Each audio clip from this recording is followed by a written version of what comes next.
রহমতুল্লাহ বরকাত। চলে আসলাম আমাদের স্টুডিওতে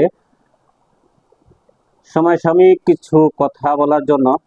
আজকে আমাদের মাঝে উপস্থিত আছেন আজকের অতিথি কামরুল ইসলাম কুমকুম ভাই। অসংখ্য ধন্যবাদ কামরুল ইসলাম কুমকুম ভাই, আপনি যে এই আমাদের মাঝে একটু সময়টা দিয়েছেন আমাদের স্টুডিওতে আপনাকে অসংখ্য ধন্যবাদ। জি জি জি, কামরুল হাসান কুমকুম, অসংখ্য ধন্যবাদ আপনাকে। আপনি যে আমাদের স্টুডিও আসছেন এর জন্য অসংখ্য ধন্যবাদ। আপনি যে আমার একটু সময় দিয়েছেন।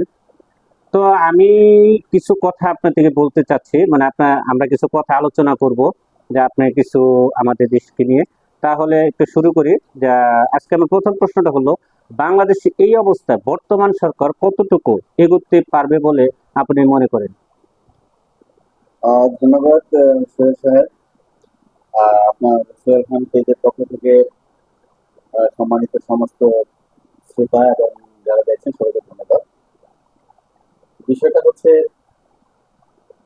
যে অবস্থা থেকে আমাদের দেশ আজকে বেরিয়ে এসছে, সেই অবস্থা খুব সংকীর্ণ সময়ের মধ্যেই যে অন্তর্বর্তীকালীন সরকার প্রতিষ্ঠিত হয়েছে, তো সেই সরকার আহ, আমাদের জন্য ভালো একটা সুফল বয়ে আনবে বলে আমি আশা করি। কারণ হচ্ছে, আহ, এখানে যদি আপনি লক্ষ্য করে দেখবেন, আমাদের উপদেষ্টা মন্ডলীর মধ্যে সবাই খুবই এডুকেটেড পার্সন এবং খুব অনেস্ট। তো ইউনুস সাহেব, আমাদের যে প্রধান উপদেষ্টা রয়েছেন প্রফেসর ইউনুস, ডক্টর মোহাম্মদ ইউনুস, উনি তো, ওনার সম্পর্কে আশা করি বাংলাদেশের প্রত্যেকটা নাগরিক ভালোভাবে জানেন।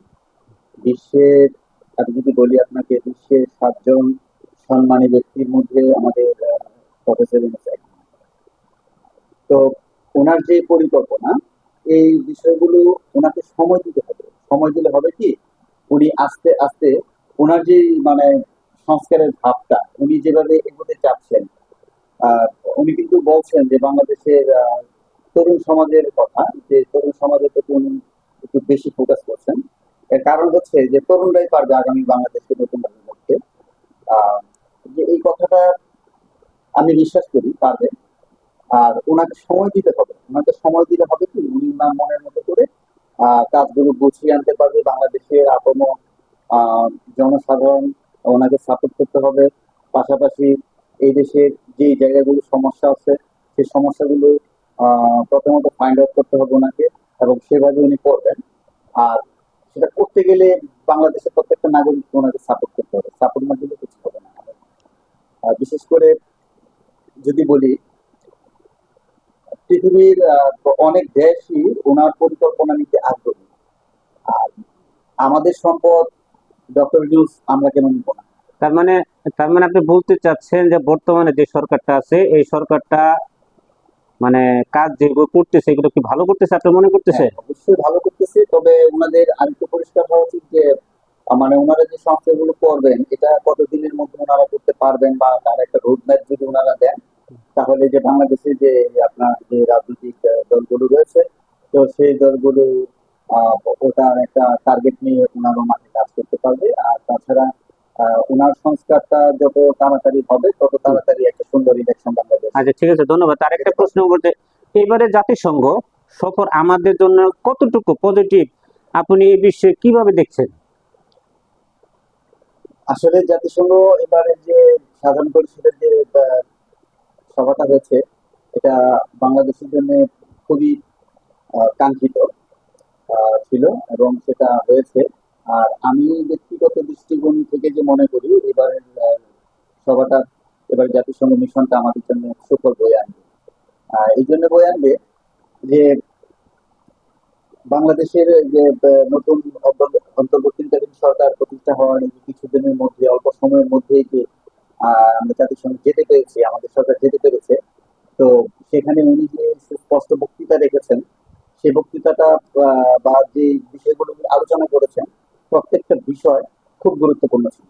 উনি কিন্তু যে সময় উনি বক্তৃতা দিচ্ছিলেন, ঠিক ওই সময় বাংলাদেশের মানুষ, উত্তরবঙ্গের কিছু মানুষ বন্যায় কবলিত অবস্থায় ছিল, খুব দুর্যোগের মধ্যে ছিল, এই বিষয়টা উনি উল্লেখ করেছেন।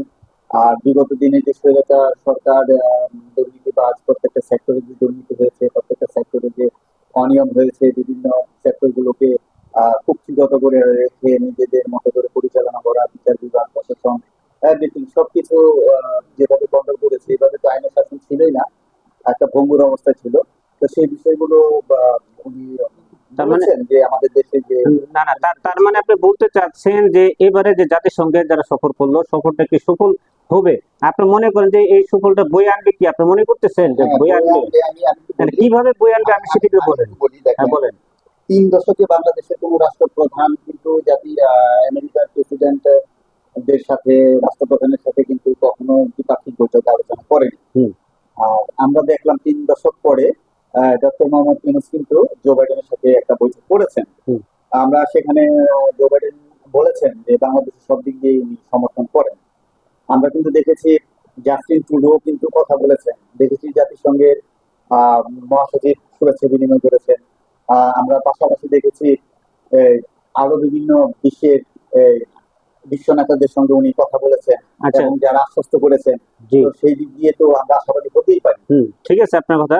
তো আমি আরেকটা কথা বলতে চাই, ইলিশের দাম এখানে মানে ইলিশের দাম এখানে বাজারে যা আছে তা কতটুকু সহজলভ্য, এই ব্যাপারে যদি আপনি কিছু বলেন। মানে বর্তমানে যে ইলিশের যা দাম, ইলিশের যে মানে আমরা কিন্তু দেখেন কিন্তু ইন্ডিয়া জগৎ আপনার কিন্তু দিচ্ছি না, আমরা ইন্ডিয়া কিন্তু ইলিশটা দিচ্ছি না, কিন্তু বর্তমানে ইলিশের যে দাম, এই ইলিশের দাম এত কেন? মানে একটু কি বলবেন কি কি কারণে?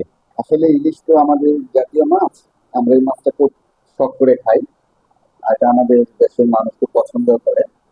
আহ আসলে গোটা সিস্টেমটা পরিবর্তন করতে হবে, একটা জিনিস সহজেই সহজ হয় না। আমরা যে ভঙ্গুর অবস্থায় ছিলাম, পুরো সিস্টেমটাকে ঢেলে সাজাতে হলে অনেক গোড়া থেকে আমাদের এগোতে হবে। এখন আজকে যদি বলি যে এই সরকার আজকে ইলিশের দাম কমিয়ে দিবে, না, এটা হবে না। তার জন্য সময় দিতে হবে।